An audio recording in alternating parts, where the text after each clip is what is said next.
It's personal between me and you, and I'm going to do you some serious harm, you big stiff idiot. All right, Brendan Taylor here, True School Sports. I'm with the BOBFATHER himself, Bob Barham. Bob, first of all, nice to meet you. Good to meet you. Yes, sir.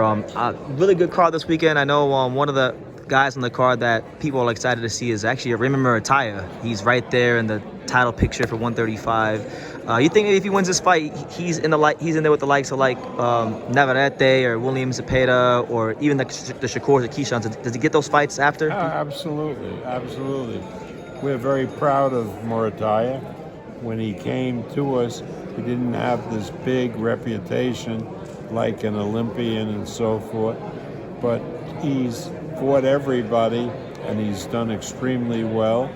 And I think there's really no limit to what he can accomplish in boxing. For sure. I know him and Shakur are going back and forth. What's the possibility of maybe that fight happening next? Because I saw him go back and forth. I think next, no. I think they've already agreed, everybody, on the opponent for Shakur's next fight. But down the road, it certainly can happen. Okay. What's the status of Shakur as a top-ranked fighter? Because I know there's been it's his last fight supposedly, and he's fighting in July, I believe. So. Yeah, but again, he will be a free agent after that fight. Mm-hmm. But that doesn't mean that Top Rank won't do fights with him in the future. He's going to test the waters, and we're confident that he's going to continue with Top Rank. Okay. If he does continue with Top Rank, I know you and Oscar De La Hoya, you guys went ahead and made this fight with Tanisa and Yokovaye. What's the possibility of maybe Shakur against Zepeda? Would you guys? Well, we offered Zepeda the fight, and they felt that he wasn't ready, which is, I think, a sensible kind of position. But for the future, yeah, Zepeda's a good opponent for whomever. He's a good fighter. I think they made the right decision. I don't think Zepeda is now, or maybe will ever be, on the same level as Shakur. Yeah. Okay. I know you've been around boxing for like a long time, and I know you speak very highly of the monster Inoue. What do you feel makes him a special fighter, Bob? Great boxer, high ring intelligence, and I've never seen a guy that weight punch as ferociously as he does. I mean, I've seen all of Inoue's fights. I mean, I really think that today he's the best fighter in the world. Yeah? Even more so than your former fighter, Terence Crawford?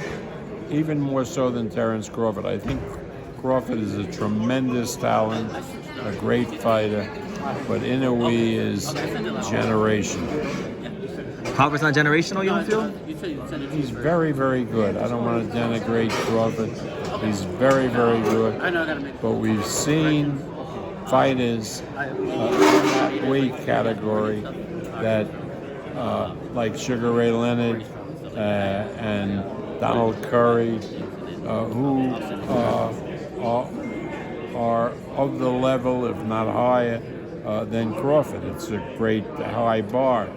But we've never seen anybody in the bantamweight division and even lower, and in the super bantamweight division, who've been as devastating as Inoue ever in the history of boxing. So what we're seeing now in Inoue is something more than just special. That doesn't denigrate Crawford or any other fighter, but Inoue is really super special. Of course. I know when Lomachenko had his rise to stardom, right? I remember you were saying similar things about him, that we've never seen anybody as talented as him since Muhammad Ali. Right. But, Loma, as a featherweight and as a super featherweight, was unbeatable. When he goes up to 135, he's outsized by everybody he fights. So he's lost some fights at 135, but that doesn't diminish his greatness. Okay. Last question, Bob, I'll let you go. I know the big fight is coming up in June with Beterbiev and Bivol. I know you're picking Beterbiev to win, but what do you think makes him a special talent, and why do you think he beats Bivol?